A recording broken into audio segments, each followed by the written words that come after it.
Doctorita, buenos días. ¿Me escuchan? Ahora sí, querido doctor, buenos días. ¿Cómo Buen han día. estado? Bien, bien, gracias a Dios, doctora. Todo tranquilo. Qué bueno.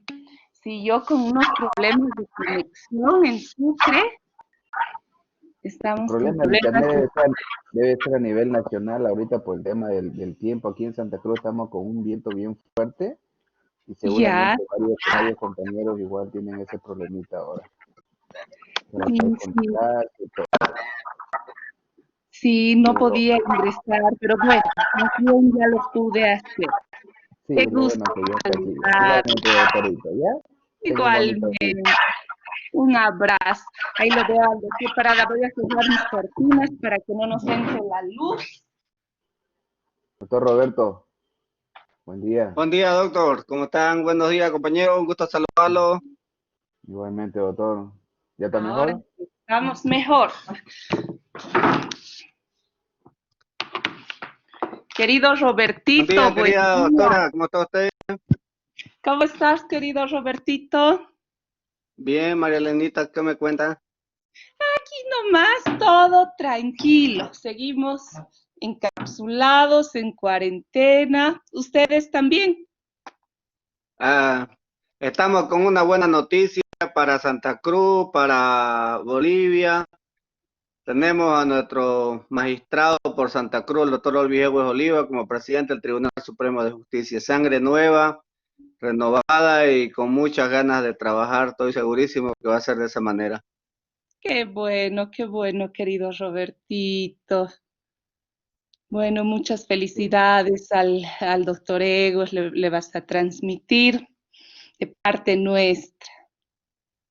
Claro que sí, doctora. No, no es que sea chupa de él, pero lo que es, digamos, ¿no? Es una persona muy trabajadora, tiene mucha, ¿qué se llama? Ganas de trabajar por tratar de cambiar lo que es la cara del sistema judicial en el órgano judicial de Bolivia, esperando, ¿no? De que con ese ímpetu que tiene bien inquieto él, no pueda de cierta manera colaborar y apoyar en esa transformación que se requiere, ¿no? No es porque seamos malos administradores de justicia, porque estoy segurísimo que el 99.99%, los administradores de justicia ponemos todo nuestro ímpetu para poder trabajar, sino que a veces la carga procesal, ¿no? Que en su mayoría de los juzgados están demasiado, ¿no? Entonces, por eso es que para los colegas, digamos, es un poco difícil. Por tanto, ¿no? Tiene que, de cierta manera, como él bien lo ha propuesto, tener una forma de una recolección de los recursos económicos que no sea, digamos, a disposición de los políticos, pues, ¿no? En el tema de la asignación del presupuesto, para que haya la verdadera independencia judicial. Eso no es el tema. Lo importante, doctora, es de que aquí, el día de ayer, digamos, ¿no? Él tuvo una conversación, ¿no? En la cual siempre pueden, tiene la esperanza, y me preguntó, le cuento, de la maestría. Me dijo, ¿cómo está la maestría? Me dijo, doctor, me dice, bueno, yo le comenté, doctor, le dije, estamos en pleno proceso, le dije, estamos ya en el tercer módulo con la doctora Marilena Tar. Me dijo que le haga llegar un saludo a usted y Muchas eso. gracias. Y a los compañeros maestrantes, me dijo, ¿cómo están? Me dijo, así, en esos términos, doctora. Gracias, querido Robertito. Igualmente, un gran saludo aquí desde Sucre. Y bueno, siempre esperemos que las cosas mejoren, además en un contexto tan difícil, ¿no? Como el que nos ha tocado vivir para todo el país. Así que bueno, y con el gusto de estar yo presente con ustedes, muy orgullosa porque yo creo que el nivel de esta maestría es realmente alto, ¿no? Lo vemos en comparación con otras maestrías que se dan en el país. Realmente yo en lo personal estoy muy complacida y además eso se nota en las clases, en la participación. Así que realmente, Robertito, creo que los objetivos académicos se están cumpliendo y se van a cumplir más porque además una de las promesas de la universidad ha sido que todos terminemos esta maestría con las tesis defendidas, ¿no? Y ya cuando pase también todo este tema de la pandemia, yo pueda estar en Santa Cruz.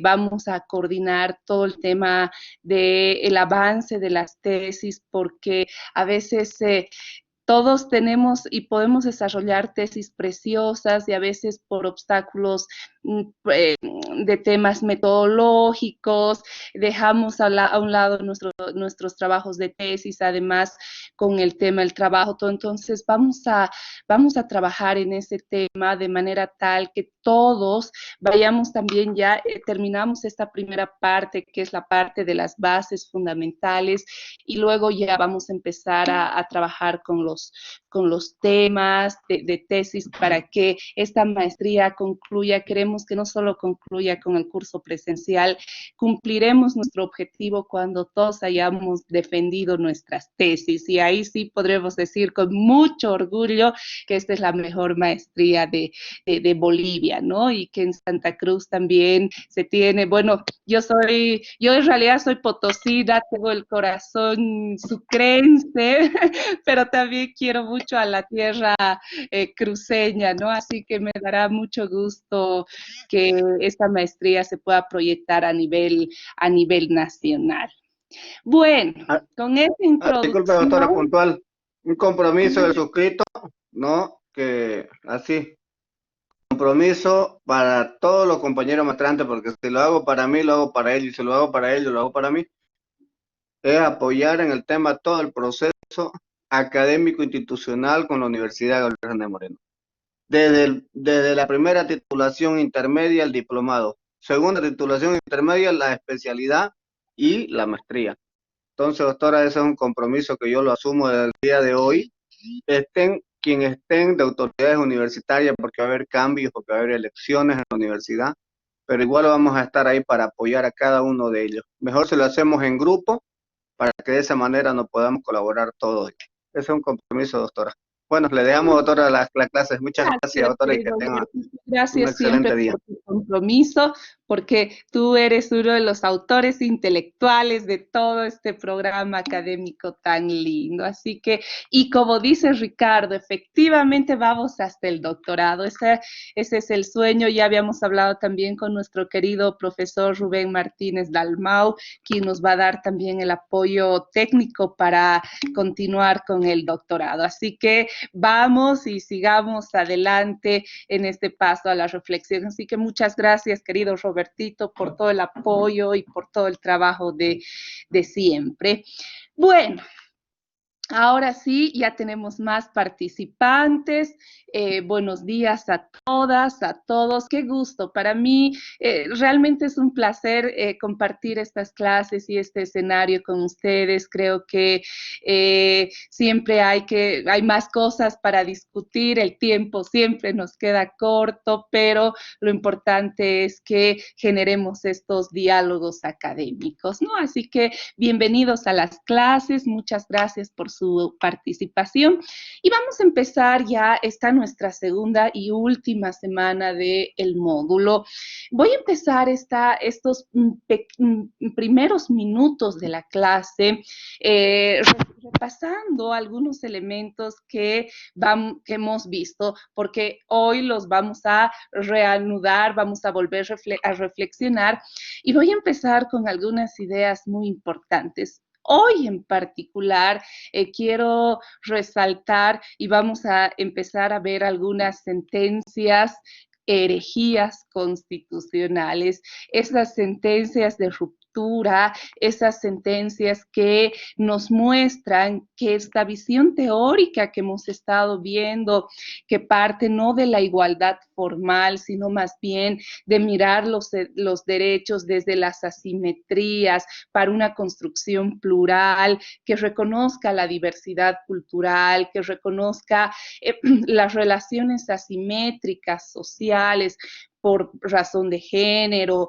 por el tema de la diversidad cultural que hoy vamos a ver, pues por eso vamos a empezar con este tema de las sentencias herejías constitucionales, y vamos a empezar invocando a uno de los grandes herejes constitucionales que ha dado el cambio en Latinoamérica, la progresividad en la construcción de estos constitucionalismos latinoamericanos, un magistrado que en lo particular yo respeto muchísimo, que fue el magistrado Carlos Gaviria de la Corte Constitucional colombiana. Él fue el relator de una de las primeras sentencias herejías constitucionales que van en la línea que ahora vamos a ver, que fue la sentencia, la famosa sentencia del fuete en Colombia, ¿no? En la cual la Corte Constitucional colombiana por primera vez empezó a repensar el derecho a partir de enfoques interculturales,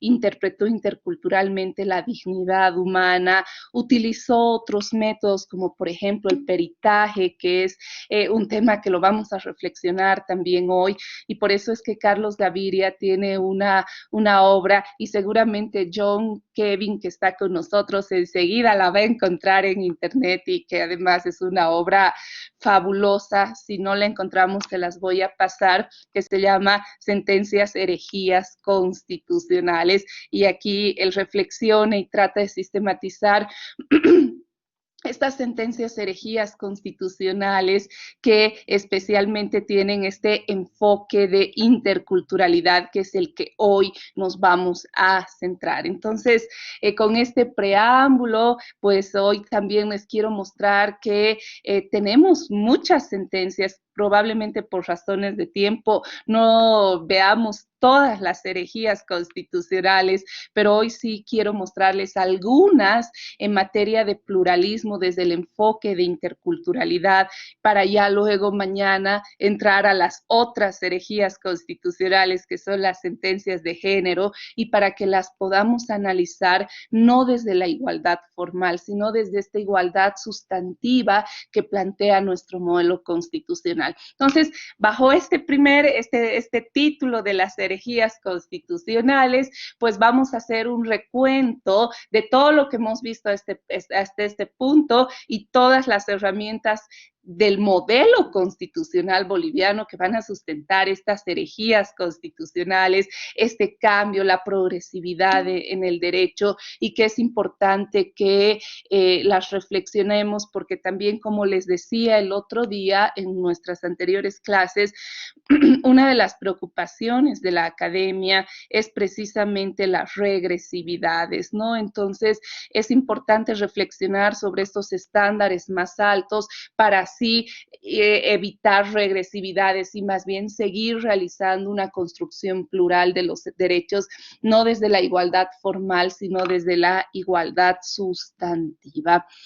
Entonces, desde esa perspectiva, nuevamente, muy rápidamente vamos a recordar lo que habíamos visto. En toda la anterior semana hemos estado reflexionando, dialogando sobre una primera gran herramienta esencial, el bloque de constitucionalidad, que hoy en las sentencias que vamos a ver, las vamos a volver a materializar, además, mira desde el caso concreto, ¿no? Entonces, en el bloque de constitucionalidad, recordemos siempre que tenemos una sentencia que ha marcado también un hito en la jurisprudencia constitucional boliviana, que es la sentencia 110/2010-ERE. Y esta sentencia establece que en el bloque de constitucionalidad está la Constitución, y por mandato de la propia Constitución, en una interpretación además evolutiva, los tratados internacionales referentes a derechos humanos y los estándares internacionales que plantean precisamente la progresividad del derecho internacional de los derechos humanos. Entonces, este bloque de constitucionalidad, como habíamos visto y lo hacemos en este repaso muy rápido, va a estar influenciado o va a estar sustentado en dos grandes pilares. El primero, la plurinacionalidad, el pluralismo, la interculturalidad, y bajo todo este concepto del giro decolonial que parte especialmente de teorías críticas latinoamericanas. Y luego también vemos toda esta visión de el derecho internacional de los derechos humanos, y su influencia precisamente para construcciones plurales y para realizar procesos de traducción, entendimiento. Entonces, la construcción plural de los derechos siempre va a tener estos dos enfoques desde esta visión del bloque de constitucionalidad que además tiene al margen de las reglas un rasgo axiológico a partir de principios y valores, no solo de construcción occidental, sino también en una interdependencia con los principios ético-morales que están en el catálogo de la Constitución y que responden precisamente a las diversas identidades plurinacionales, ¿no? Entonces vean cómo nuestro modelo ya no es un problema de si nuestro modelo es de reglas o de principios, no ese es el debate. Y hemos visto que efectivamente coexisten las reglas y también tenemos una base axiológica, pero una base axiológica enmarcada en lo que es un Estado constitucional plurinacional de derechos, con S, porque también vamos a ver toda esta construcción plural de derechos. Entonces, por eso está nuestra primera herramienta que tanto la hemos desarrollado, el bloque de constitucionalidad. Segunda herramienta que hemos visto, nos hemos enmarcado mucho a esta visión y esto lo vamos a volver a ver ahora a partir de la jurisprudencia, estas jurisprudencia herejías constitucionales que vamos a ver hoy día, y veíamos también un elemento importante que es el pluralismo jurídico de tipo igualitario. Entonces, desde esta perspectiva hemos empezado a cuestionar la ley. La ley no es fuente directa de derecho, lo es en tanto y cuanto responde en contenido ¿a qué? Al bloque de constitucionalidad. Y aquí emerge toda la visión del modelo argumentativo que hemos visto. Y también en nuestras reflexiones de nuestras enseñanzas de pregrado, decíamos, ¿verdad? Los usos y costumbres, fuente secundaria de derecho, la jurisprudencia, fuente secundaria, sí, fuente secundaria en un estado monista, en un estado monocultural. Sin embargo, desde esta visión del Estado constitucional plurinacional de derechos, tenemos un concepto de un pluralismo jurídico de tipo igualitario, en el cual la ley sí va a ser fuente directa de derechos, en tanto y cuanto responde en contenido al bloque de constitucionalidad. Luego vamos a ver que las normas y procedimientos de las naciones y pueblos indígenas, originarios, campesinos, pues van a ser fuente directa de derecho, en tanto y cuanto respondan también en contenido al bloque, pero además desde lo que se llama los procesos de traducción y entendimiento y a partir de las pautas interculturales de interpretación que hoy en esta clase las vamos a desarrollar. Y también veíamos que la jurisprudencia en este sistema plural de fuentes jurídicas ya no es fuente secundaria subordinada a la ley, sino más bien es fuente directa. Veíamos dos sentencias importantísimas, la 846-2012, que desarrolla la correcta técnica de aplicación e invocación del precedente, el precedente en vigor que va a ser fuente directa de derecho y que va a generar efecto vinculante para las autoridades judiciales, para los servidores públicos. Y también veíamos otra sentencia importante, la 2233-2013, que desarrolla la doctrina del estándar jurisprudencial más alto. ¿Cuál va a ser precedente en vigor? La que desarrolle el derecho, especialmente desde un enfoque de interculturalidad, desde un enfoque de género más favorable. Por lo tanto, por eso es que la jurisprudencia ya no es fuente secundaria, es fuente directa de derecho y se la debe mirar desde esta perspectiva, desde este otro concepto que es el pluralismo jurídico de tipo igualitario. Y aquí vamos a ver, hoy vamos a entender cómo vamos a manejar los conceptos de plurinacionalidad, pluralismo, interculturalidad y toda esta visión de las teorías críticas, especialmente del derecho, desde el giro decolonial, que es un giro, es una línea de pensamiento latinoamericana que tiene mucho que ver con este tema de la construcción plural y los enfoques interculturales de interpretación de derechos, tal como vamos a ver. Entonces, esta segunda herramienta para recordar y para poder utilizar en lo que vamos a ver esta semana es muy importante. Otra herramienta que hemos visto y que la hemos analizado ha sido el control de convencionalidad. Pero recuerden que hemos visto y hemos analizado el control de convencionalidad a la luz del sistema plural de control de constitucionalidad, ¿verdad? Y hemos visto que cualquier juez, cualquier servidor público, cuando exista una antinomia entre norma interna o una norma incompleta de norma interna en relación a una norma o un estándar de derecho internacional de derechos humanos, el método cambia. Ya no es el método de la subsunción, sino es el método de la aplicación directa y preferente del estándar más alto en ejercicio del control de convencionalidad. Pero hemos visto también que el control de convencionalidad tiene que contextualizarse a la luz del sistema plural de control de constitucionalidad y desde este principio esencial que es el efecto útil de la convención, además guiado por el artículo 25 de la Convención Americana de Derechos Humanos. Entonces, hemos hecho un diseño de todo lo que es el sistema plural de control de constitucionalidad. Hemos visto que los jueces están en la base, hemos visto que los servidores públicos están en la base del sistema plural. También están las autoridades de las naciones y pueblos indígenas que van a dar a los derechos una interpretación con enfoque intercultural. Y también los particulares. Hemos visto a los vocales de las salas constitucionales, los jueces y tribunales de garantías en el piso medio, ¿no? Y finalmente hemos visto en el tribunal una visión del Tribunal Constitucional Plurinacional como el último y máximo garante del bloque en el ámbito interno. Y a partir de ello, pues hemos visto las dos labores del control de constitucionalidad, el control de constitucionalidad previo y el control de constitucionalidad posterior. En el previo hemos visto precisamente las consultas normativas previas y este procedimiento que hoy en algunas sentencias que las vamos a ver, lo vamos a repasar nuevamente, que es la consulta de las autoridades de naciones y pueblos indígenas, originarios, campesinos en relación a la aplicación de sus normas. También hemos visto el control posterior bajo el concepto de control normativo, que es una vía para ejercer control de convencionalidad. Especialmente hemos visto la acción de inconstitucionalidad concreta. Sí es una vía desde nuestro modelo constitucional, pero no necesariamente es la vía más efectiva en los términos del principio del efecto útil a la luz de del artículo 25 de la Convención Americana de Derechos Humanos.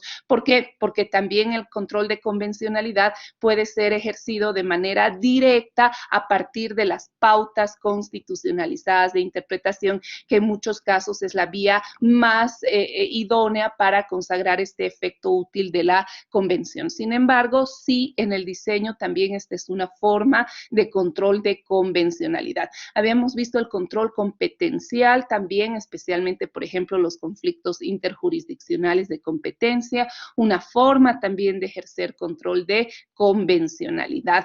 Por ejemplo, el control de convencionalidad que veíamos lo ejerció la sentencia 37, quebrado 2013, en la cual se interpretó desde y conforme al bloque, aplicando directamente estándares más altos, como por ejemplo el convenio 169 de la OIT, el artículo 10 de la ley de deslinde jurisdiccional. Y también tenemos el control tutelar, que ese lo vamos a ver después de terminar de ver los enfoques hasta el viernes. El sábado y vamos a tomarnos toda la clase para ver las acciones de amparo y la acción de libertad, porque estas son vías de directa justiciabilidad de los derechos, y lo vamos a ver todos sus presupuestos de orden procesal constitucional, pero no desde la igualdad formal, sino desde los enfoques y desde la igualdad material. Entonces, por eso en el control tutelar también vemos que las acciones tutelares son una vía para el ejercicio del control de convencionalidad, pero en el marco de este nuestro modelo constitucional. Y finalmente tenemos también otra herramienta a partir de todo lo que hemos dicho que es el control de convencionalidad, un punto importante, esencial en nuestro análisis que nos va a ayudar también a justificar estas sentencias herejías constitucionales que las vamos a ver. Y habíamos visto todo el concepto de las pautas constitucionalizadas de interpretación, que para toda esta lógica de el control de convencionalidad o de la construcción plural de los derechos, nacen precisamente de mandatos que están en la propia Constitución. Entonces, el modelo argumentativo no es un modelo arbitrario y no es un modelo tampoco destinado a mutaciones o yo diría mutilaciones de la Constitución vía jurisprudencia, sino más bien son puntos de equilibrio y muros de contención. Por eso es que las pautas constitucionalizadas de interpretación son la base de lo que llamamos los test de razonabilidad, de proporcionalidad, de objetividad en un Estado plurinacional, a partir que además consagra los enfoques que estamos mirando en estas clases. Entonces, por eso es tan importante, el corazón de nuestro modelo constitucional está en las pautas constitucionalizadas. Finalmente, un capítulo que hemos terminado de ver el sábado y que también lo retomo hoy porque a partir de estas pautas vamos a empezar a entender y desarrollar de mejor manera los enfoques. Tenemos nuestro modelo constitucional desde el artículo 109, parágrafo primero de la Constitución. ¿Se acuerdan? Les decía que es artículo 109, parágrafo primero de la Constitución, se los pongo otra vez en el chat, nuevamente lo teníamos que enmarcar como un corazón, ¿no es cierto? Porque realmente es el corazón de nuestro modelo constitucional, muy vinculado al fin establecido en el 14, parágrafo 2, y en un contexto de una interpretación de todo el modelo. Y les decía en la anterior clase, el sábado, antes de terminar, que el 109, parágrafo primero de la Constitución es pues un punto esencial para entender nuestro modelo constitucional y será el punto esencial para entender los enfoques, que es lo que estamos viendo ahora. Por eso es que el 109, parágrafo primero, consagra los tres grandes principios del constitucionalismo boliviano. El primero es el principio de igualdad jerárquica de derechos. Ya hemos dicho que en el caso boliviano ya no tenemos los derechos ni de primera, segunda, tercera. Hemos superado la teoría generacional de derechos y más bien hemos consagrado la igualdad jerárquica de derechos. Y desde este principio además encontramos nuevos métodos como por ejemplo el de la ponderación intercultural, cuando los derechos entran en colisión. Pero también hemos dicho que desde esta visión tenemos derechos individuales, tenemos derechos pluriindividuales y tenemos derechos transindividuales. Los derechos individuales van a tener tres mecanismos de justiciabilidad, que es otra de los rasgos esenciales del modelo boliviano. El centrar la idea no en el control normativo, sino más bien en el control tutelar como mecanismo eficaz para la tutela de derechos.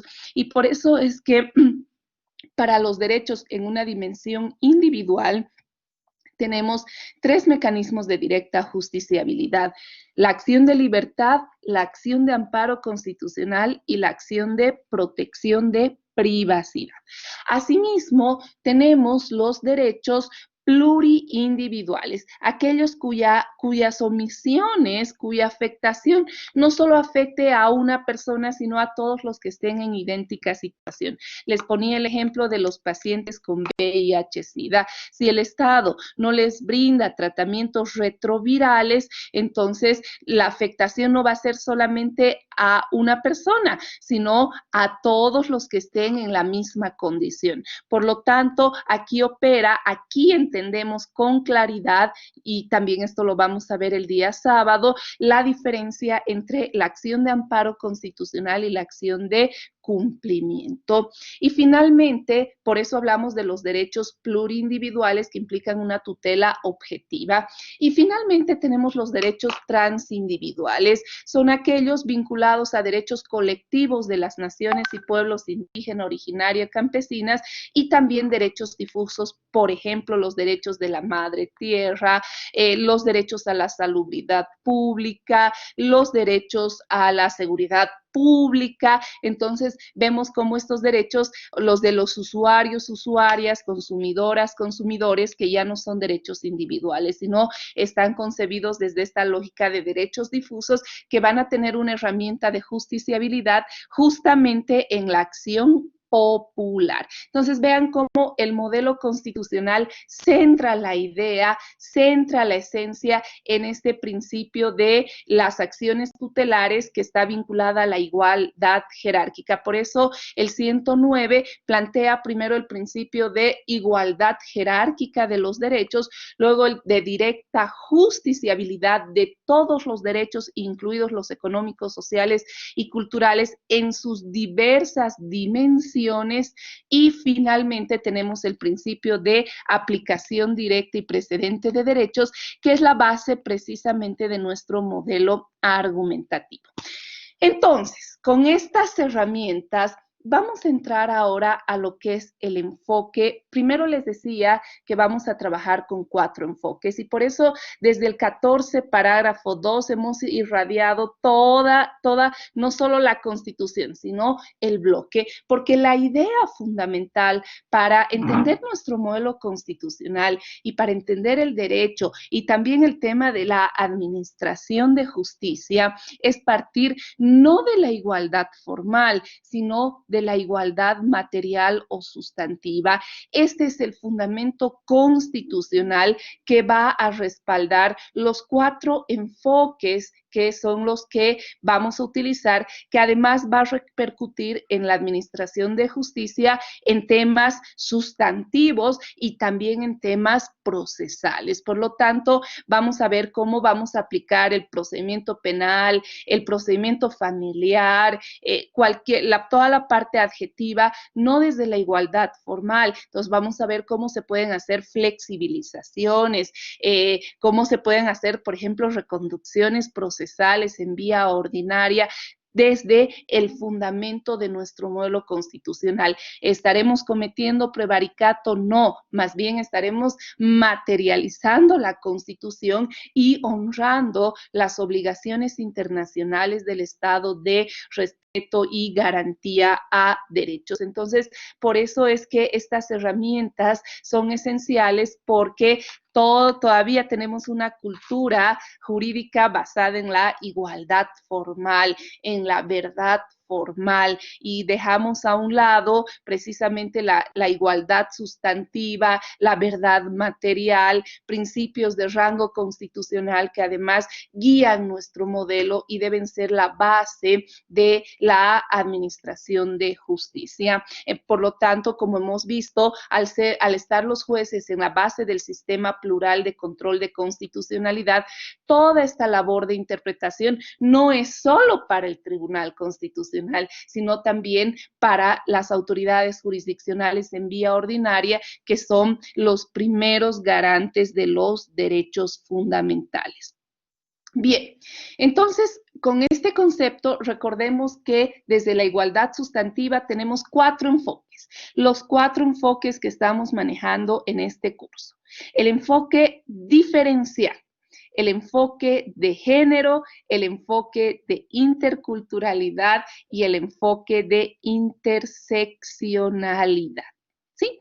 Hoy en esta clase, ya para entrar mañana al tema del enfoque de género, vamos a ver primero el enfoque de interculturalidad, porque desde el enfoque de género vamos a ver también el enfoque diferencial y ahora el enfoque interseccional que abarca a ambos enfoques.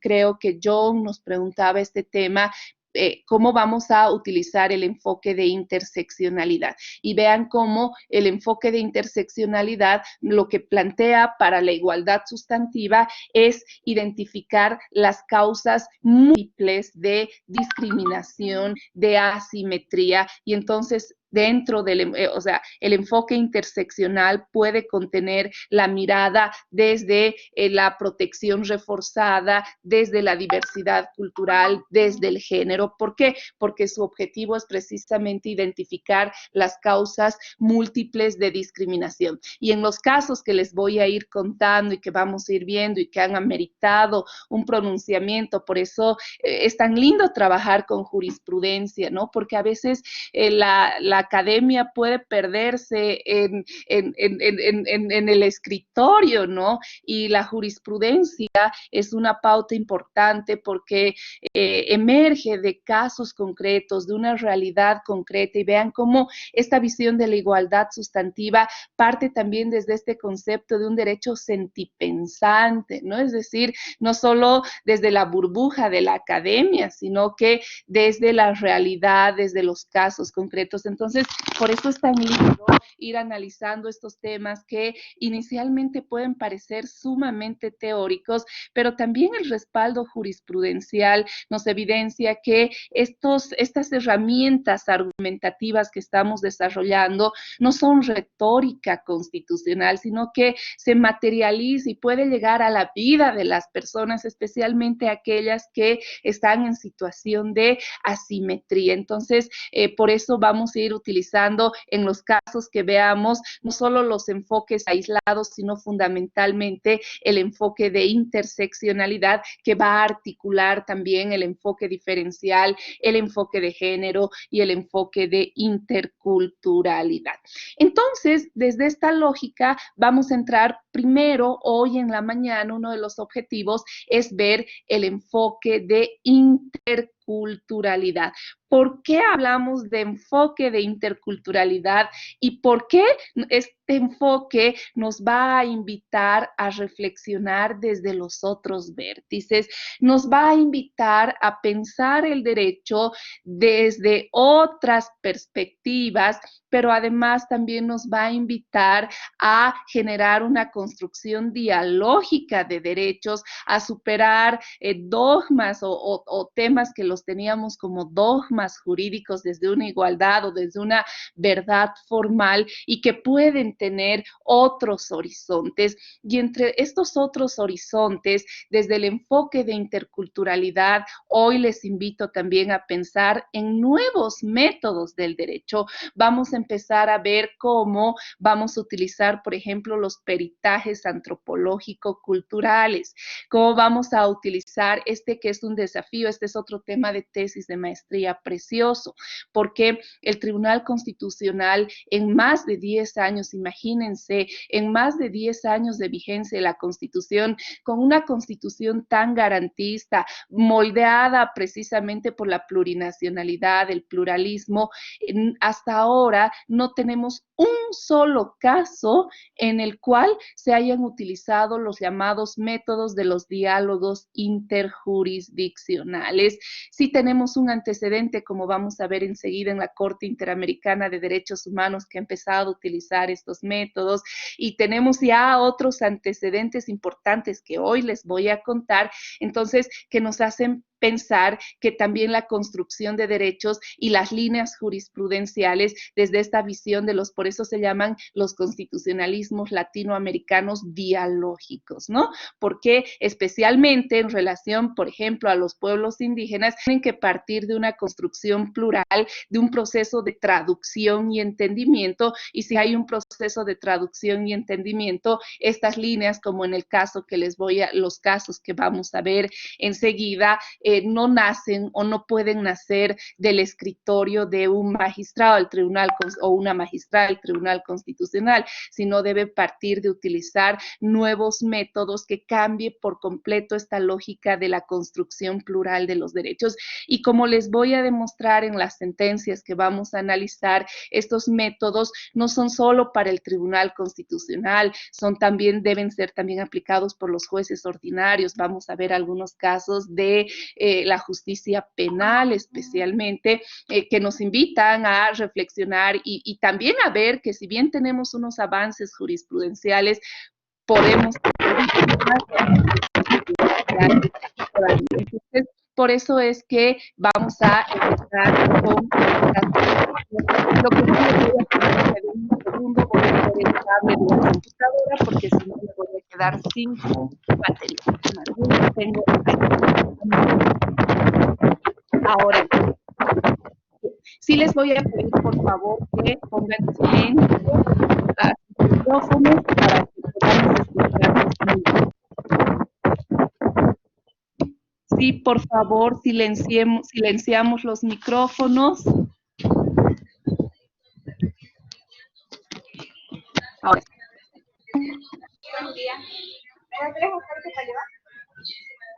Por favor, vamos a pedir que apaguen los micrófonos para poder continuar.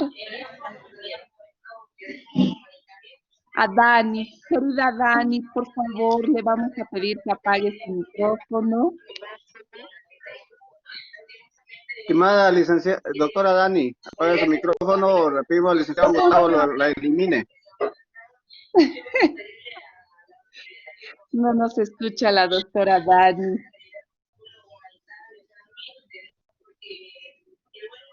Bueno, Disculpar. quizá la podríamos llamar, por favor, a su WhatsApp para que pueda cortar el micrófono. Debe estar desayunando. Inmediatamente, doctora. Debe estar desayunando, querido doctor. Bueno, voy a tratar de hablar un poquito más alto para que me puedan escuchar. ¿Hola? ¿Sí? Hola. Bueno, mientras el doctor Robertito llama a la doctora Dani, vamos a seguir con nuestra clase. Ahora sí, ya estamos. Perfecto. Bueno, gracias, muchas gracias, doctora. Doctora, ya lo bloqueó. Sí, gracias, Robertito. Continuamos entonces con nuestra clase tranquilas. Bien, les decía entonces que ahora vamos a empezar a ver desde el enfoque, ¿qué plantea el enfoque de la interculturalidad? Plantea precisamente la construcción plural de los derechos a través de un proceso que hay un autor muy famoso que trabaja justamente con el tema de la interculturalidad que se llama Raymond Panikkar. Él utiliza el concepto de los procesos de traducción-entendimiento. Si tenemos un Estado plurinacional, si hemos dicho que los pueblos indígenas forman, no solamente se genera a ellos una tolerancia, sino que ellos más bien forman parte de la estructura misma del Estado. Entonces, a partir de ello, entendemos este concepto de plurinacionalidad. Y no podemos entender la plurinacionalidad de manera aislada al pluralismo y a la interculturalidad. ¿Qué plantea la interculturalidad? Plantea precisamente procesos de traducción, entendimiento, para generar a través de mecanismos dialógicos una construcción plural de los derechos. Vean, entonces, estos procesos de traducción, entendimiento deben hacerse no mirando a todos como iguales. Por ejemplo, les voy a contar enseguida algunos casos en la justicia penal. Cuando estamos hablando de miembros de un pueblo indígena, no podemos tratarlos desde la igualdad formal.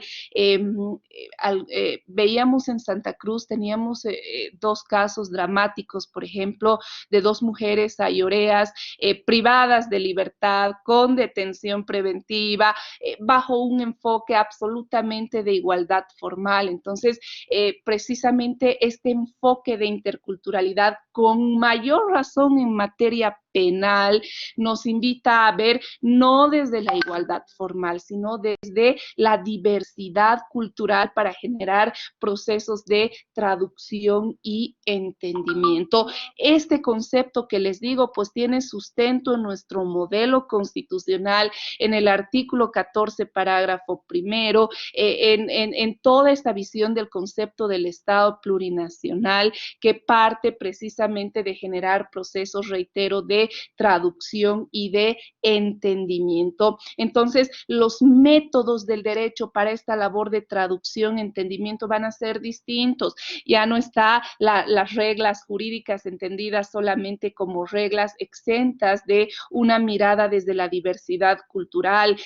Reitero, ya no va a estar la subsunción, sino tenemos que acudir a los peritajes antropológico-culturales, a los diálogos interjurisdiccionales, pero además toda esta mirada desde esta diversidad cultural nos va a ayudar a utilizar otras herramientas que ya veíamos cuando analizábamos la independencia judicial, y vean cómo estas herramientas también sirven no solo para la independencia judicial, sino también para plasmar estos enfoques. Por ejemplo, todo el tema de la democratización de la justicia a través de los amicus curiae, las veedurías ciudadanas, que también van a ser metodologías distintas para que el juez se oxigene y pues utilice todos estos medios, identifique la diversidad cultural, ¿no? Y reitero que cuando digo el juez, me refiero al juez constitucional y también me refiero al juez ordinario. Y por supuesto, en esta irradiación constitucional también a las y los servidores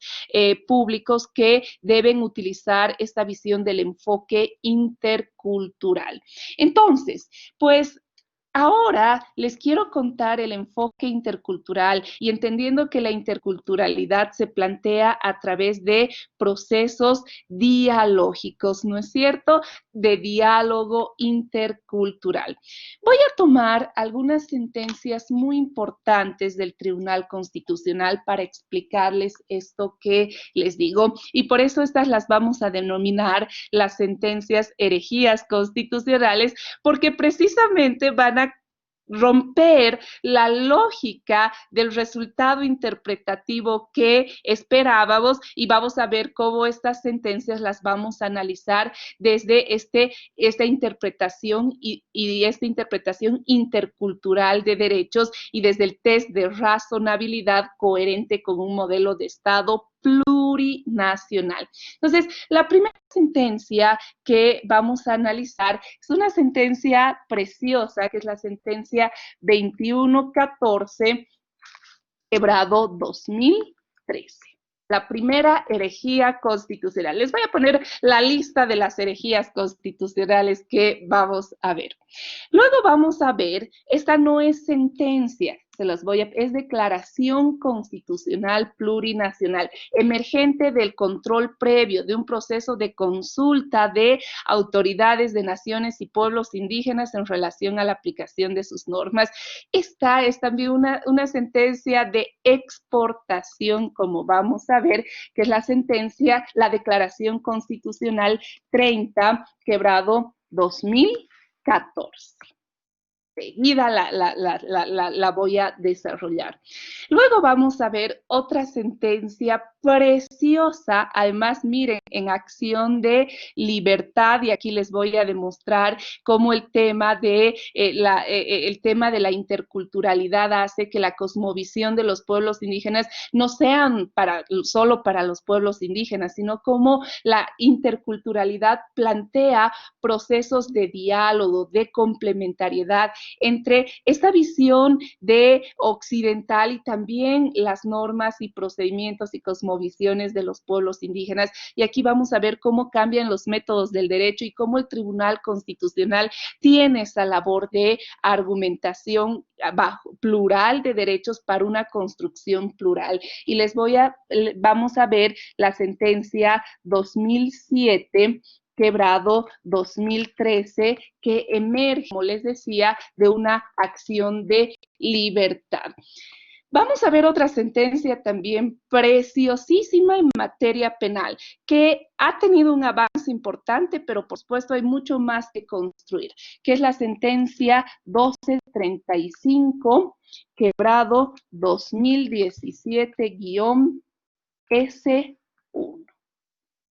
Es otra sentencia que emerge también de un amparo constitucional y que es aplicable a materia penal. Y finalmente vamos a ver otras dos sentencias que también son sentencias de exportación en toda esta visión del enfoque de interculturalidad. Primero vamos a ver la sentencia 1422, Quebrado 2012. Esta sentencia desarrolla por primera vez, emerge de una acción de libertad y por primera vez desarrolla lo que se llama el paradigma del vivir bien, que es una pauta intercultural de interpretación de derechos, esas de las que ya hablaba Carlos Gaviria, ¿no? Cuando desarrolló el fuete e interpretó la dignidad humana desde un enfoque intercultural. Entonces vamos a ver que el tribunal por primera vez utiliza esta pauta y nos deja algunos elementos muy importantes que vamos a reflexionarlos. Y esta sentencia ha sido posteriormente modulada por la sentencia 778 Quebrado 2014. Esta es una sentencia preciosa que incluso primero emerge de un amparo constitucional reconducido procesalmente a una acción popular, y en esta acción popular además se aplica todo el modelo constitucional, como vamos a ver, pero además esta es una sentencia del Tribunal Constitucional que incluso cambia el formato de sentencias constitucionales desde esta visión de una democratización de la justicia constitucional, como vamos a ver. Entonces, por eso he querido traerles en estas clases, hay muchas más, por supuesto, pero estas son quizás las más emblemáticas, además muy gráficas para entender por qué debemos utilizar el enfoque de interculturalidad en un Estado plurinacional. Bien, voy a empezar con la primera, que es la sentencia 2114 Quebrado 2013. Esta se dio en una comunidad en el departamento de Potosí que se llama Chuquiuta. Es un caso emblemático de la comunidad de Chuquiuta que implica una modulación a la línea jurisprudencial en tema de renuncias de autoridades electas. Entonces, también en técnicas hemos dicho que vamos a utilizar una correcta técnica de aplicación e invocación del presente en vigor. En esta correcta técnica de aplicación e invocación del precedente en vigor, debo señalarles, vamos a ver los tipos de sentencias, porque también ahora vamos a empezar a ver y analizar todas las sentencias desde la tipología de las sentencias constitucionales. Y entonces, antes de entrar a analizar, porque todas las que estoy indicando son sentencias relevantes. Entonces, voy a empezar a explicarles un poco cómo vamos con la tipología de las sentencias desde la lógica de la sentencia 846 Quebrado 2012, correcta técnica de aplicación e invocación del precedente en vigor, que ya la hemos visto, y desde la sentencia 2233 2013, que desarrolla la doctrina del estándar jurisprudencial más alto. Entonces, en esta correcta técnica de aplicación vamos a tener tres grupos de sentencias. Primero, tenemos lo que se llama las sentencias relevantes. Se las voy a poner en el chat. Sentencias relevantes.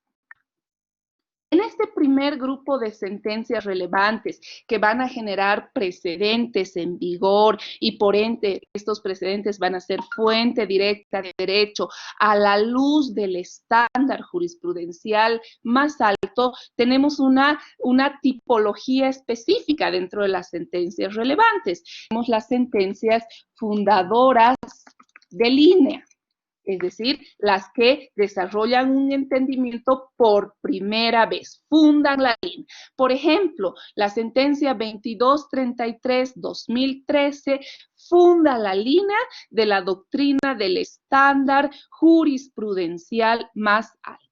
Luego tenemos las sentencias moduladoras de línea. Las moduladoras de línea son aquellas que generan subreglas jurisprudenciales complementan, amplían el criterio de las sentencias fundadoras de línea. Por ejemplo, en la doctrina del estándar jurisprudencial más alto, la sentencia fundadora de línea es la 2233-2013, y luego tenemos una moduladora, no mutadora, moduladora de línea. Esta sentencia moduladora de línea, pues amplía el entendimiento. ¿Por qué? Porque la sentencia 19/2018-S2 es una sentencia moduladora de línea en relación a la línea fundante del estándar más alto.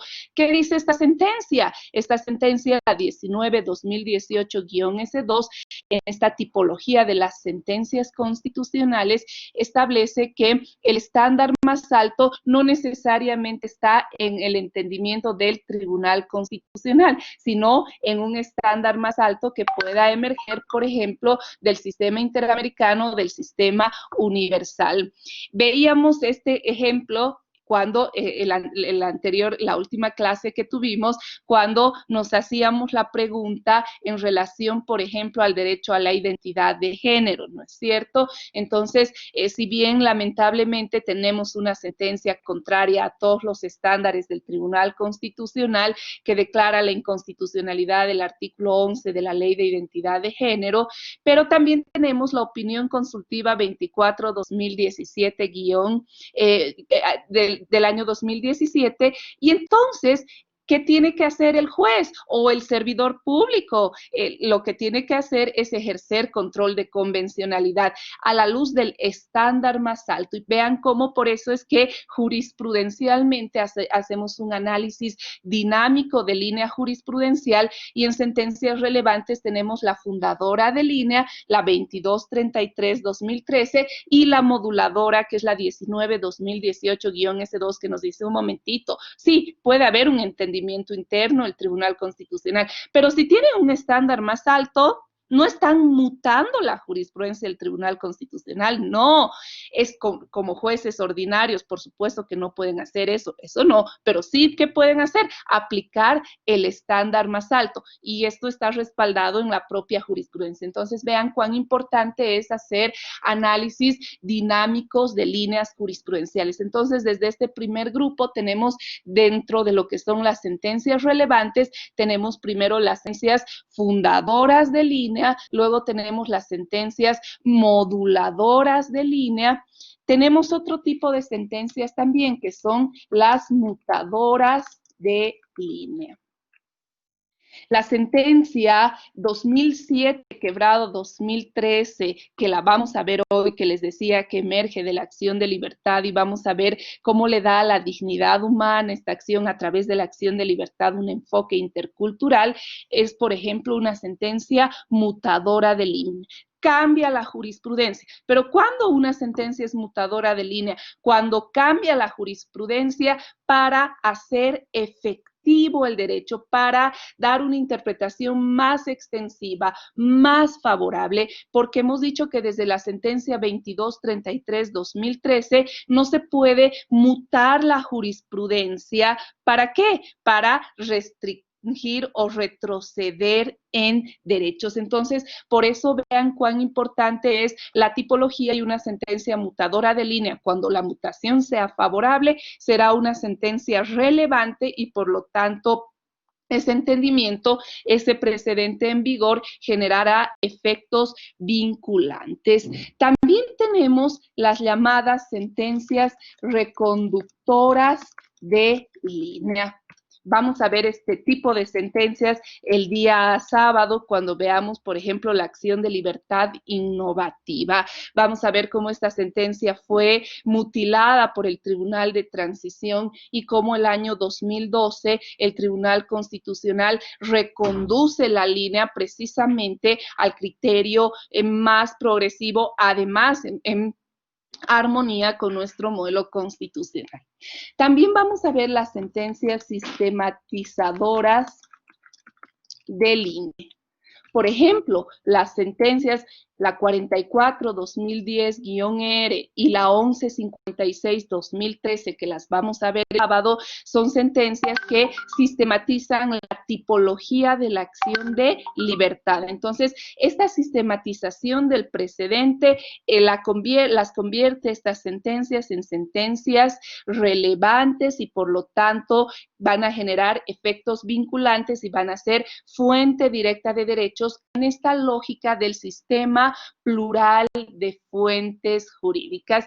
Y también tenemos las llamadas primeras confirmadoras de línea. Por ejemplo, la sentencia 5-2012 asume el entendimiento de la legitimación pasiva y la interpreta además desde la vigencia de este Tribunal Constitucional Plurinacional. Sin embargo, la línea de la legitimación pasiva viene desde el Tribunal de los 10 años. Entonces, una construcción jurisprudencial que, si bien ha sido asumida en este cambio de modelo por el Tribunal Constitucional Plurinacional, pero obviamente no se puede entender que estas sentencias son fundadoras de línea, no, sino son primeras confirmadoras de línea desde toda la reconstrucción de nuestro modelo. Entonces, como les decía, este tipo de sentencias van a generar fuente directa de derecho y son las sentencias relevantes. Ahora las que estamos viendo y las que vamos a analizar desde esta perspectiva de las herejías constitucionales, desde este enfoque de interculturalidad, son todas sentencias relevantes. Pero además, desde esta tipología de las sentencias constitucionales, tenemos también lo que se llama las sentencias confirmadoras simples. Estas son aquellas que siguen a las sentencias relevantes. Por eso es que la sentencia 846-2012, cuando hace alusión a la correcta técnica de aplicación e invocación del precedente en vigor, se refiere a las sentencias relevantes en toda la tipología que hemos visto, no a las sentencias confirmadoras simples, porque esas técnicamente no son fuente directa de derecho, siguen un entendimiento que es fuente directa de derecho. Por eso es que a veces este error es desde el propio Tribunal Constitucional, claro, por todos los problemas estructurales también que tiene el Tribunal Constitucional, ¿no? Entonces decimos, ay, qué bonita esta sentencia, se parece a mi caso, ¿no? Y la invocamos cuando estamos frente a una confirmadora simple. Entonces es importante que como jueces también identifiquemos las confirmadoras simples de las sentencias relevantes. Las relevantes son las que tienen que ser invocadas porque técnicamente esas son las que en esta visión del sistema plural de fuentes jurídicas son fuente directa de derecho. Y finalmente tenemos una tercera tipología que son las sentencias que inaplican el estándar jurisprudencial más alto. Y esto aquí quiero ser muy clara porque esto es importante manejar en el ámbito judicial. Porque las que inaplican el estándar más alto de ninguna manera van a ser fuente directa de derecho. Nunca. Porque la mutación que implique regresividad según la sentencia 2233-2013 nunca va a ser fuente directa de derecho y nunca les va a generar el efecto vinculante. Por lo tanto, estas sentencias que inaplican el estándar jurisprudencial más alto, ¿qué son? Sentencias aisladas, que nunca llegan a ser fuente directa de derecho. ¿Por qué? Porque además el fundamento, como habíamos visto, está en el artículo 13, parágrafo primero de la Constitución, los principios de progresividad y de prohibición de regresividad. Si se ha reconocido un derecho extensivamente a través de una línea jurisprudencial, en el futuro no puede retrocederse. Si hay este tipo de sentencias, este razonamiento entra a esta tercera categoría, a la categoría de aquellas que inaplican el estándar más alto. La doctora Shirley nos dice, lo que hizo el tribunal con la sentencia 832S3 con relación a la 504-2015 restringió derechos retrocediendo en relación a los jueces y a la carrera judicial. Correcto, querida doctora Shirley. Este es un ejemplo de muchos otros casos más en los cuales se hace un retroceso. Entonces, por eso les decía que en materia de jurisprudencia no rige el criterio de temporalidad, sino el criterio de favorabilidad. Estas últimas, por más que sean últimas, ¿a qué grupo, a qué categoría van desde la tipología? ¿A qué categoría de sentencias van? No a las relevantes, sino a aquellas que inaplican el estándar más alto. ¿Por qué? Porque nunca llegan a ser precedente en vigor, nunca llegan a ser fuente directa de derecho, y el efecto de la fuente directa de derecho es que los precedentes en vigor generan efectos vinculantes. Por eso les decía, si ustedes como jueces o en este otro caso realmente tan lamentable que yo creo que en un momento este tema va a llegar al sistema o interamericano o universal. Les contaba justamente también desde esta lógica de la independencia judicial, a partir de la acción de cumplimiento que les contaba el sábado que emitió esta sentencia de acción de cumplimiento del Tribunal Constitucional, en la cual estableció que todos los jueces en el país, imagínense, después de 10 años de vigencia en la Constitución, deben ser considerados como transitorios. Hubieron posteriores sentencias que lo peor es que hasta ahora el propio Tribunal Constitucional en muchos casos las aplica, por ejemplo, para el tema de las mujeres embarazadas en el órgano judicial. Entonces, después de esta sentencia, el 2016 se planteó un amparo en el cual se había precisamente vulnerado la garantía de estabilidad laboral de una servidora judicial. Entonces, ¿qué dice el Tribunal Constitucional? Imagínense la regresividad. No, como son transitorios, en el órgano judicial no se reconoce la garantía de inamovilidad funcionaria para la mujer embarazada. Entonces, imagínense este entendimiento. Es pues una regresividad porque primero toda la línea del Tribunal Constitucional estableció la garantía de protección a la mujer embarazada en todos los órganos, incluido el judicial. Entonces, después, a título además de transitoriedad contraria a todos los estándares, se da un entendimiento regresivo.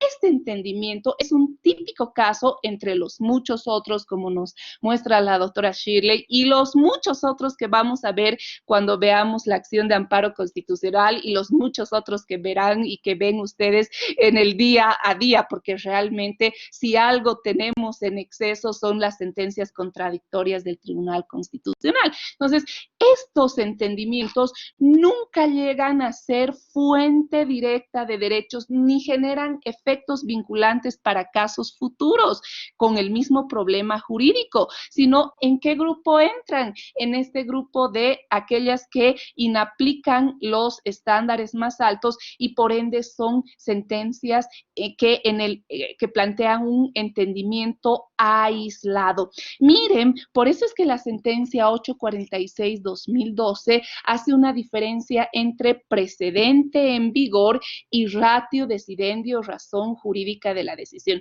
El precedente, el entendimiento que va a ir a este grupo de sentencias relevantes a partir de una sentencia fundadora, mutadora, moduladora, siempre y cuando plasme entendimientos progresivos.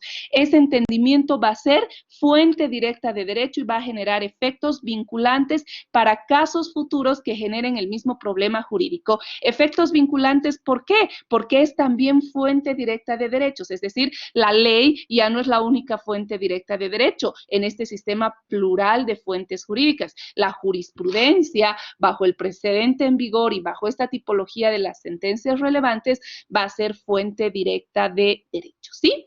Pero estas las que inaplican, por eso las sentencias tienen dos partes, el precedente y la ratio decidendi. Las sentencias constitucionales tienen dos partes, el precedente donde dice fundamentos jurídicos que técnicamente deben contener el precedente en vigor y la parte del análisis del caso concreto en el cual aplican el precedente en vigor al caso concreto. En estas sentencias que, por ejemplo, plantean una aparente mutación jurisprudencial, pero restrictiva, la ratio decidendi o la razón jurídica de la decisión que sea la causa de la concesión o en la mayoría de los casos, por supuesto, de la denegación de tutela, pues esta regresividad, esta denegación va a generar lo que se llama la cosa juzgada constitucional, con efectos obligatorios para las partes por una aparente calidad de cosa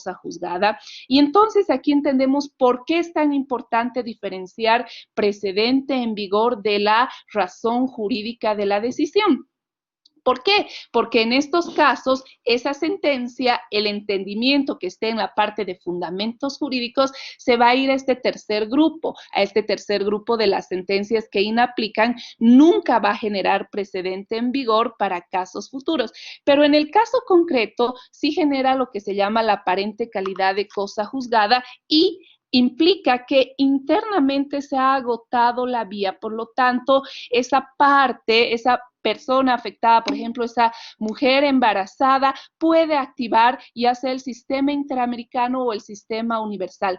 Más allá de entrar al caso concreto, solo acreditando que es fácil el cambio de jurisprudencia restrictiva, el Estado boliviano ya tiene incumplido qué artículos de sus obligaciones internacionales, en qué artículos, en relación al 8 y 25, especialmente para acciones tutelares, en relación al 8 y 25 de la Convención Americana, además interdependientes con el 1.1 de este instrumento internacional, que es la fuente de las obligaciones de respeto y garantía a derechos, que entre otros contiene los principios de derecho internacional que ya los hemos visto y que están contenidos en el 13 parágrafo 1 de la Constitución, que es el principio de progresividad y la prohibición de regresividad. Entonces, vean cómo, y enseguida les respondo a Manu y a Alberto,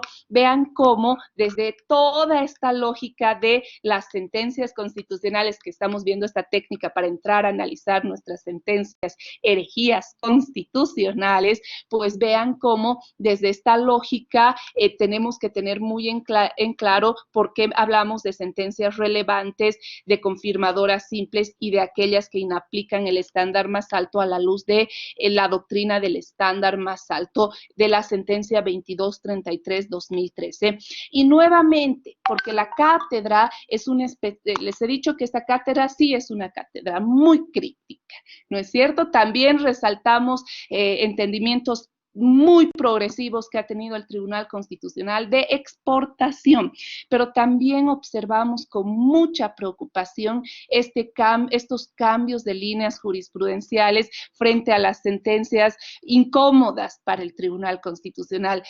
Mañana, el sábado, cuando veamos, por ejemplo, la acción de libertad innovativa, toda esta visión de la doctrina de reparación integral de daños, por ejemplo, en casos de privaciones arbitrarias de libertad, les voy a contar, y creo que este caso ya lo han visto y lo han analizado también con la doctora Gabrielita Sauma. Por ejemplo, el caso de una persona 23 años privada de libertad en La Paz, en San Pedro, sin sentencia condenatoria, con el expediente perdido. Entonces, pues estos casos, cuando esa persona está en libertad, no solamente el Estado cumple con darle la libertad, sino aplicar toda la reparación integral de daños. Entonces, por ejemplo, en este caso, el Tribunal Constitucional, estas sentencias tan progresistas como las de la reparación integral de daño les suele ser incómodas, peor a través del mecanismo de la acción de libertad innovativa, que vamos a verla. Entonces, ¿qué viene haciendo? Cambio de jurisprudencia, o sea, fácil, ¿no? Y decir, no, la acción de libertad solo procede mientras la persona esté privada de libertad. Cuando ha cesado la privación de libertad, aunque haya sido arbitraria, no procede la acción de libertad, desconociendo toda la construcción jurisprudencial. Entonces, claro, cuando llegue estos casos a vía internacional, solo acreditando ese su cambio de jurisprudencia, sin entrar al fondo, el Estado boliviano ya ha incumplido sus obligaciones internacionales de respeto y garantía a derechos. Por eso es tan importante manejar estas técnicas de interpretación y esta tipología de sentencias, y por eso es tan importante ver que estas sentencias aisladas, aunque sean las más, no son precedente en vigor. Y les decía que con mucha preocupación vemos incluso en la academia, ¿no? Algunas voces en las cuales se ha empezado a hablar de una nueva doctrina, que es la doctrina del estándar jurisprudencial dominante en vez del estándar más alto, ¿no? Implícitamente es la que está viniendo aplicando el Tribunal Constitucional, aunque todavía no hay un teórico que la haya desarrollado, porque claro, obviamente esta doctrina no pasa el test de razonabilidad, ¿no? Que establece que el precedente en vigor se va a dar no por el estándar más alto, sino por la reiterada confirmación de jurisprudencia. Este entendimiento, no, este es otro tema de tesis de maestría precioso, porque este entendimiento es pues absolutamente contrario al bloque de constitucionalidad. No nos olvidemos que el Estado boliviano tiene que cumplir sus obligaciones internacionales de buena fe. Y entre esa buena fe está precisamente el tema de cumplir los derechos de acuerdo a los principios de progresividad y prohibición de regresividad. Entonces, por eso es que cuando tengan dos líneas jurisprudenciales como jueces, dos líneas jurisprudenciales contradictorias, están vinculados no necesariamente a la última decisión, sino a la decisión que sea más favorable y más progresiva al derecho. Y bueno, ahora voy a pasar a leer algunas preguntas del doctor Manuel. Nos dice, ¿existe algún método técnico jurídico para anular una sentencia constitucional que transgreda los estándares jurisprudenciales masos o vulnere de manera clara, derechos constitucionales? Qué buena pregunta, querido doctor Manuel. Y la quiero responder. Entiendo cuando vayamos al sistema universal, pero la quiero responder de dos formas. Bueno, creo que ya ni voy a llegar a mis sentencias herejías constitucionales, pero quiero proponerles otras herejías constitucionales justamente aprovechando la pregunta del doctor Manuel.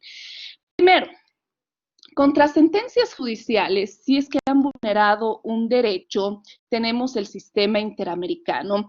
El sistema interamericano de protección a derechos humanos, es decir, no es un medio para anular una sentencia, es un medio para obtener ¿qué? La reparación integral de daños. Y en la reparación integral de daños se pueden adoptar medidas de rehabilitación, medidas o garantías de no repetición que puedan significar activar procedimientos destinados precisamente, por ejemplo, a la revisión extraordinaria de sentencias, en el ámbito, por ejemplo, de justicia penal, etcétera. Pero la Corte Interamericana por sí misma no puede, y de hecho en toda su historia nunca ha anulado una decisión judicial. Lo que ha hecho y su competencia se restringe a determinar la responsabilidad internacional de los daños y aplicar la doctrina de reparación integral de daños. ¿Por qué? Porque la propia Corte Interamericana de Derechos Humanos ha puesto una autorrestricción jurisprudencial que se llama la autorrestricción de la cuarta instancia. Es decir, no es una cuarta instancia judicial, así lo ha señalado. Entonces,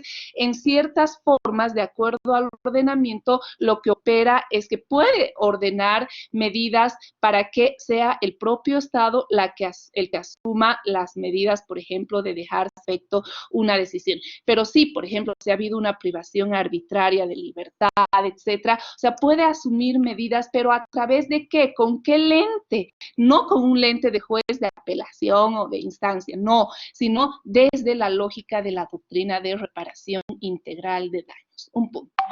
Y ahora quiero analizar y voy a aprovechar la pregunta del doctor Manuel. Este es otro tema de tesis de maestría precioso, porque es un tema inconcluso en el Tribunal Constitucional. Y entonces, desde esta lógica, ¿qué pasa? Esa sentencia constitucional que vulnera derechos fundamentales, la primera pregunta que nos vamos a hacer es que ¿quiere calidad de cosa juzgada constitucional?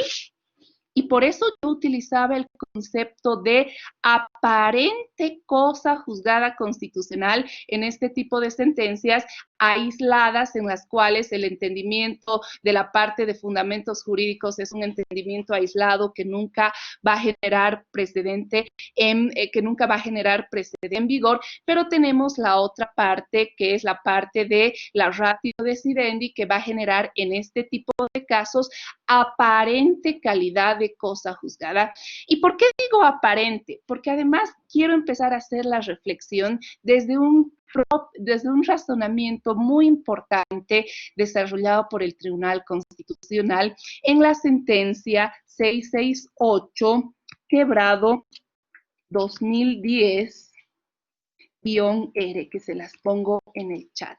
Esta es una sentencia preciosa porque esta es una sentencia que justifica, es una sentencia moduladora de línea, que justifica este capítulo del amparo contra sentencias judiciales.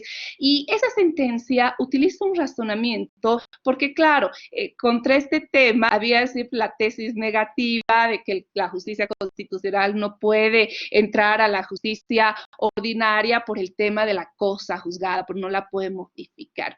Esta sentencia, en un razonamiento, y miren que es del año 2010, además coherente con el bloque de constitucionalidad, dice que una sentencia, claro que se refiere a la sentencia legal, pero este razonamiento es también plenamente válido a las sentencias constitucionales. ¿Por qué? Porque dice que una sentencia judicial que vulnere el debido proceso o derechos fundamentales nunca adquiere calidad de cosa juzgada. Y desde este concepto utiliza el concepto de aparente calidad de cosa juzgada y justifica que el amparo constitucional contra sentencias judiciales no modifica la cosa juzgada, sino más bien tutela el derecho, porque en esencia en un Estado constitucional de derecho no puede haber cosa juzgada porque el requisito esencial para la cosa juzgada es el respeto a los derechos. Bien, hasta ahí, este es un entendimiento precioso. Desde esa misma lógica y viendo el problema desde el Estado constitucional de derecho, una sentencia del Tribunal Constitucional que, por ejemplo, mute el criterio para denegar la tutela de manera contraria a los principios de progresividad y prohibición de regresividad, no puede implicar cosa juzgada constitucional. Primer punto. Ahora bien, les voy a poner en la mesa este nuevo debate que tiene que surgir, por eso les digo que este es un tema de tesis de maestría precioso. ¿Por qué? Porque el Tribunal Constitucional, y el sábado vamos a ver las famosas autorrestricciones jurisprudenciales del amparo constitucional. Una de las autorrestricciones jurisprudenciales del amparo constitucional es la cosa juzgada constitucional. Es decir, cuando ya ha habido un juzgamiento, una ratio decidendi que ha ameritado la concesión o la denegación de tutela y exista las identidades, identidad de objeto, sujeto y causa, es decir, la coincidencia entre estos tres elementos, no puede presentarse una nueva acción tutelar porque ¿qué les van a aplicar? La famosa autorrestricción de la cosa juzgada constitucional. Bien. Sin embargo, esta autorrestricción tiene que tener una nueva mirada y esta autorrestricción, es decir, cuando el propio tribunal vulnera derechos, ha sido aplicada de manera, esta es una línea uniforme, desde el Tribunal de los 10 años, el Tribunal Constitucional de Transición y el Tribunal Constitucional Plurinacional. Y aquí les quiero hacer alusión porque es importante también mirar algunos casos de progresividad de los derechos. Y tenemos un caso muy particular que nos debe invitar a la reflexión, pero además con mayor razón desde la lectura de nuestro bloque de constitucionalidad y desde una lectura coherente del Código Procesal Constitucional con el bloque de constitucionalidad. ¿Por qué? Porque en el Perú, por ejemplo, que tienen el Código de Procedimientos Constitucionales, se ha implementado una figura muy importante que en el Perú se llama el amparo contra el amparo. Precisamente cuando el propio Tribunal Constitucional vulnera, restringido al debido proceso, excepcionalmente opera el amparo contra el amparo. Y claro, vamos un poco a la realidad peruana, ¿no? O sea, si vemos todo, y esto se refleja la realidad peruana en la Corte Interamericana, lean todos los casos del terrorismo, ¿no? Especialmente en materia penal, esos jueces sin rostro que juzgaban a las personas por terrorismo, ¿no? Entonces, absolutas vulneraciones de lesa humanidad. Vean el caso Tribunal Constitucional versus Perú, o sea, van a ver que efectivamente un poco llegamos a lo que habíamos visto en nuestra anterior clase. Fuerte cuestionamiento de la independencia judicial. Entonces, en un escenario absolutamente lesivo a derechos, incluso por el propio Tribunal Constitucional. Entonces, de manera excepcional se introduce la figura del amparo contra el amparo. ¿Podríamos pensar en el caso boliviano, en esta figura? Pues yo, desde mi perspectiva académica, creo que esta figura es plenamente viable, especialmente en estos supuestos casos de mutaciones jurisprudenciales regresivas, porque claro, al final el tribunal, como les decía, al Tribunal Constitucional le es incómoda una línea jurisprudencial y lo más fácil, cambio de jurisprudencia. Si tuviéramos necesitamos una semana para que les cuente las crónicas de jurisprudencia, especialmente en materia penal, para que veamos cómo el Tribunal Constitucional arbitrariamente en casos ha cambiado la jurisprudencia para no tutelar el derecho. Entonces, obviamente, podemos decir que estas sentencias adquieren cosa juzgada constitucional. Yo, como académica, creo que no. Y precisamente el fundamento está en esta sentencia, la 668-2010-R, que nunca este tipo de sentencias nunca adquieren cosa juzgada constitucional. Entonces, ¿cuál debería ser el procedimiento? Y aquí sí, y esto no necesitaríamos reformar el Código Procesal Constitucional, creo que no. ¿Por qué? ¿Qué es lo que deberíamos hacer? El Código Procesal Constitucional justamente introduce una figura que en 10 años de vigencia de la Constitución no ha sido usada ni una sola vez por el Tribunal Constitucional, que es precisamente el caso de avocaciones de jurisprudencia, es decir, avocaciones de casos en los cuales el Pleno del Tribunal Constitucional puede abocarse, es decir, tomar el conocimiento que inicialmente correspondería a una sala, pero tomar el conocimiento de un caso y a partir de esta visión, pues, unificar la jurisprudencia, pero esta unificación de jurisprudencia no va a ser tampoco, pues, una labor arbitraria, sino desde el efecto útil de la convención, además, para no ir hasta la Corte Interamericana, esta vocación de jurisprudencia va a tener un límite, el estándar jurisprudencial más alto. Entonces, en este tipo de casos, en Bolivia, yo creo que sí debemos repensar en este concepto del amparo contra el amparo,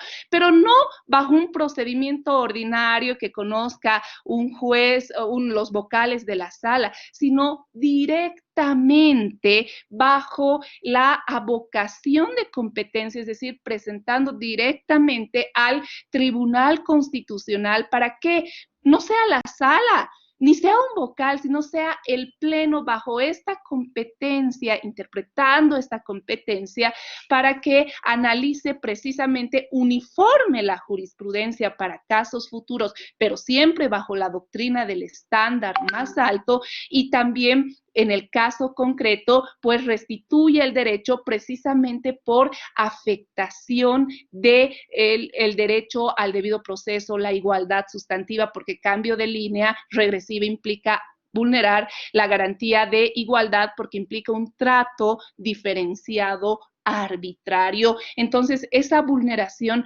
no puede implicar que esa sentencia tenga calidad de cosa juzgada constitucional. Lo cierto es que actualmente, en toda la historia del Tribunal Constitucional, este criterio que les manifiesto no ha sido asumido, de hecho, más bien ha sido asumida la tesis restrictiva, y entonces miles de casos quedan además en la desprotección. Más aún hemos visto todo el tema de las dificultades y las deficiencias del juicio de responsabilidades, pero para la víctima, más allá del juicio de responsabilidades, lo que le interesa es la reparación de sus derechos.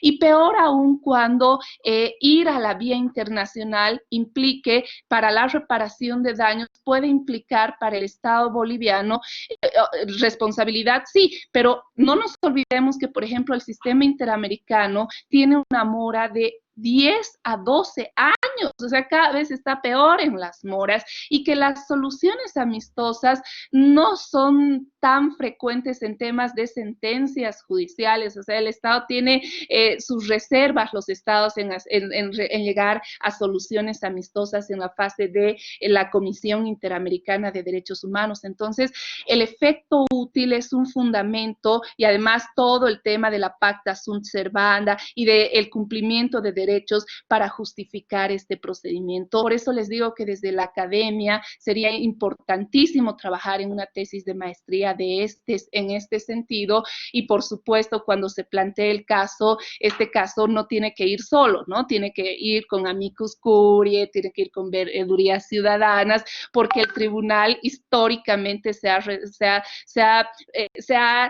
negado a abrir esta posibilidad, que no va a ser la regla, por supuesto, porque obviamente eso implicaría en muchos casos alargar más de una manera contraria al plazo razonable de juzgamiento, pero sí de manera excepcional hay casos tan graves en los cuales no puede quedar estos temas amparados en la injusticia bajo una supuesta cosa juzgada constitucional, que reitero, es una aparente calidad de cosa juzgada constitucional. El tema está planteado, como les digo, la academia es el espacio dialógico, y esperamos que en un futuro próximo pues podamos tener una reconducción de línea del Tribunal Constitucional y pues no tengamos que ir a vía internacional, que solo tiene efectos de reparación integral de daños. Espero haber respondido su pregunta, estimado doctor Manuel, pero bueno, más allá de responder, yo creo que lo importante es formular más preguntas porque es un tema incluso actualmente. El doctor Alberto nos dice: lo mismo ocurrió con los egresados del anterior Instituto de la Judicatura de Bolivia, como el que habla, que egresó del primer curso de capacitación para el ingreso a la carrera judicial. En el 2002 se nos ha tildado de jueces transitorios, cuando somos jueces de carrera, porque ingresamos en un sistema constitucional que no puede desconocerse. Correcto, querido doctor Alberto.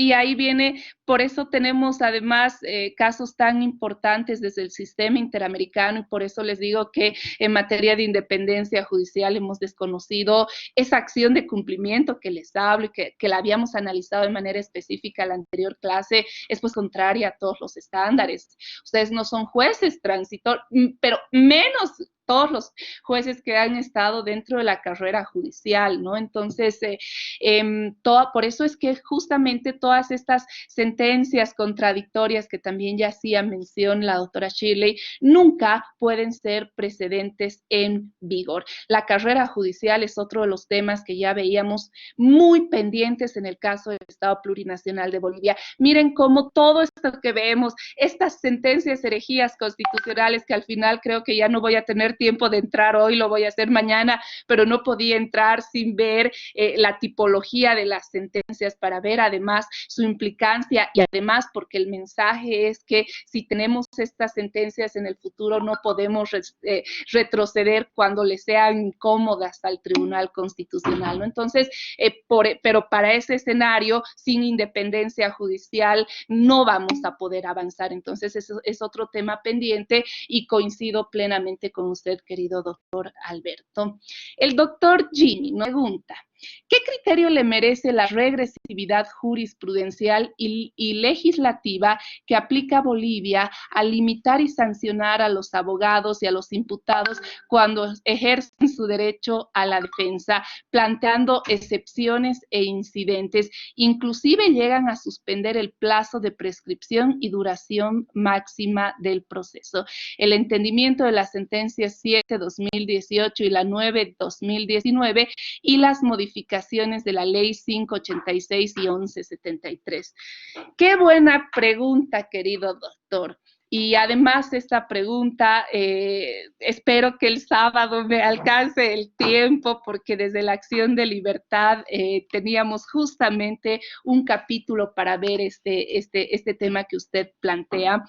Si bien lo vamos a ver, porque vamos a ver algunas líneas sustantivas de la Acción de Libertad, me adelanto a decir que estos son criterios y por eso es tan importante analizar todos estos conceptos desde las pautas constitucionalizadas de interpretación. O sea, incluso, por eso les digo, la ley por sí misma no es fuente directa de derecho, lo es en tanto y cuanto responda al bloque. Y si además en este tema tenemos también estándares más altos, pero además tenemos estándares más altos en el texto que les he mandado, sistematizado de la Corte Interamericana, creo que les he mandado el sábado de la anterior semana, no recuerdo bien, en ese texto pues tenemos todo el tema de los estándares y aquí van a encontrar el tema de por ejemplo, las excepciones, los incidentes que son medios de defensa y tampoco pueden ser entendidos como un mecanismo de dilación procesal y hay pronunciamientos expresos. Entonces, estos entendimientos carecen absolutamente de razonabilidad.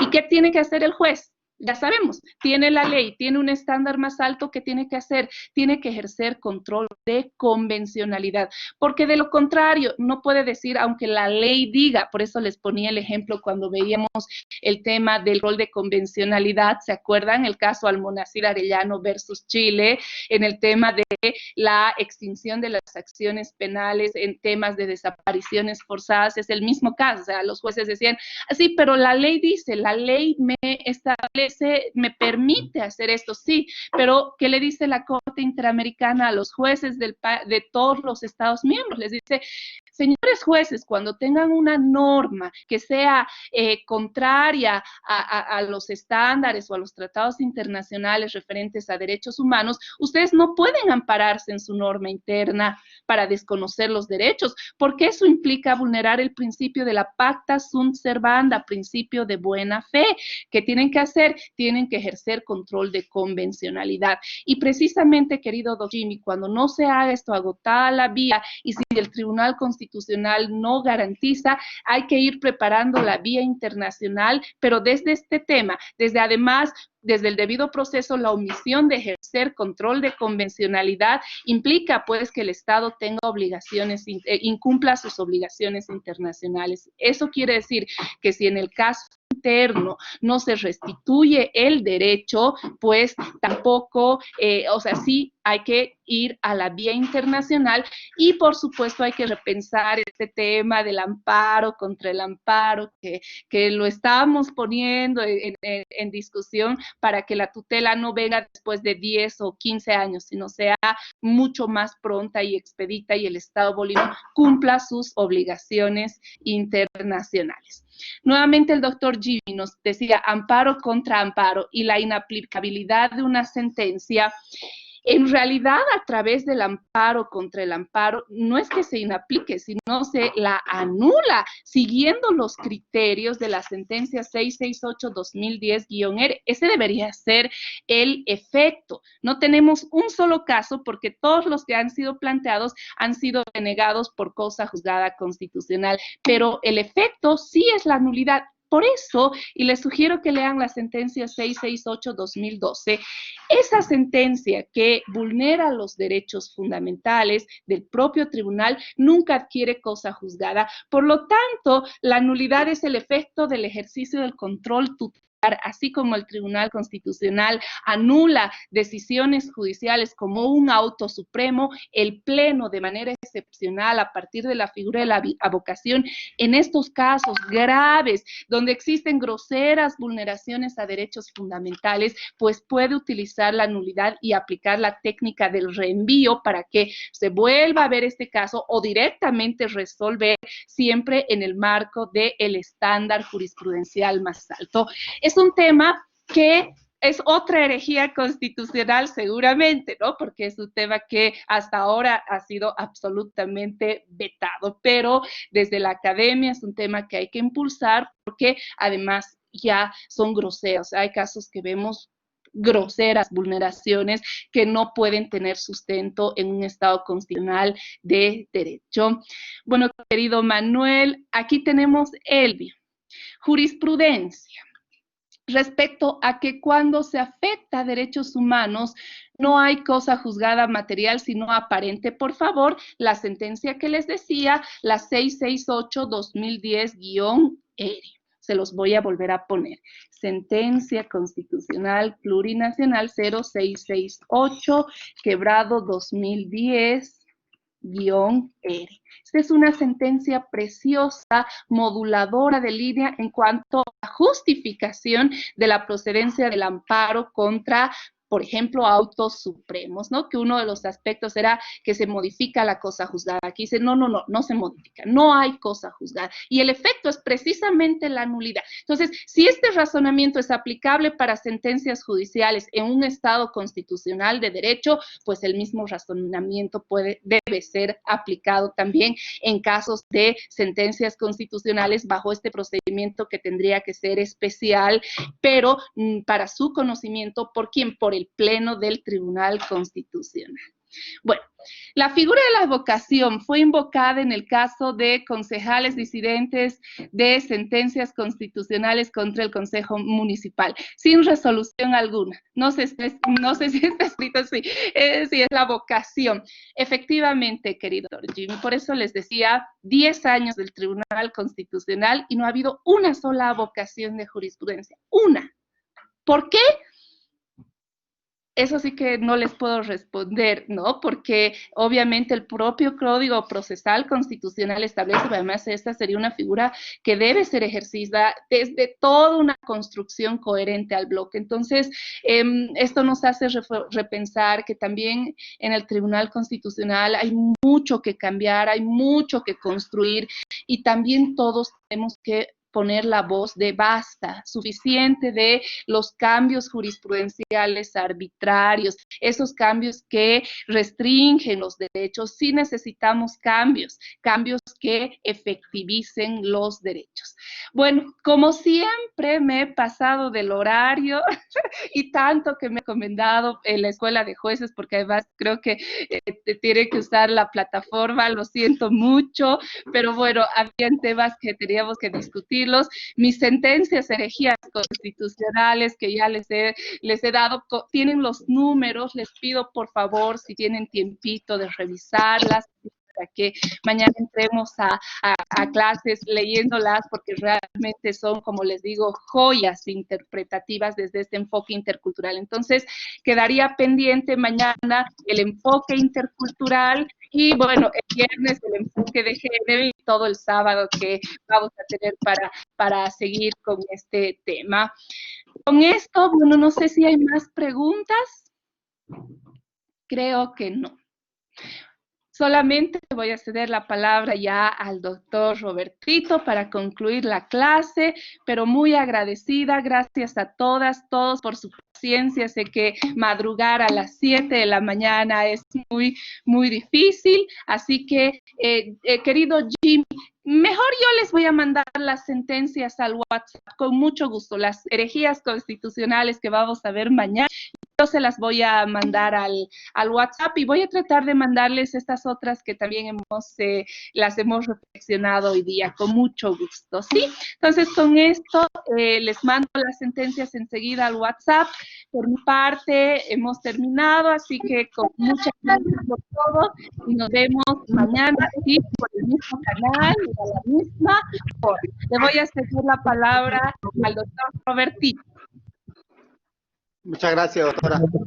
Bueno, siempre para nosotros es un privilegio tenerla compartiendo clases en esta maestría y tenemos un excelente día. Mañana le pedimos a los compañeros que puedan empezar temprano. Sé que a veces hay problemas del tema de la conexión del internet. Hemos pedido, digamos, no hemos solicitado ni hemos logrado procedan a la grabación de todas las clases, ¿no? En este tema y posteriormente subirlas al grupo WhatsApp y así los compañeros que no han podido conectarse, como por decir los compañeros de Concepción, el doctor Elvio, posteriormente le pasemos a ellos y puedan desarrollar los trabajos de investigación que vaya a dar usted en base a las clases avanzadas. Gracias, doctor. Que tenga un excelente día.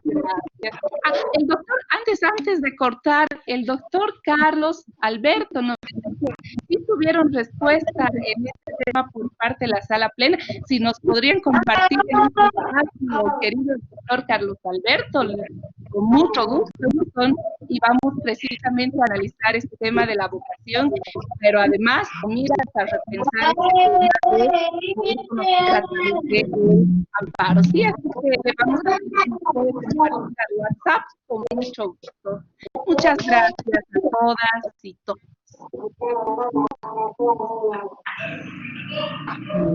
Hasta mañana.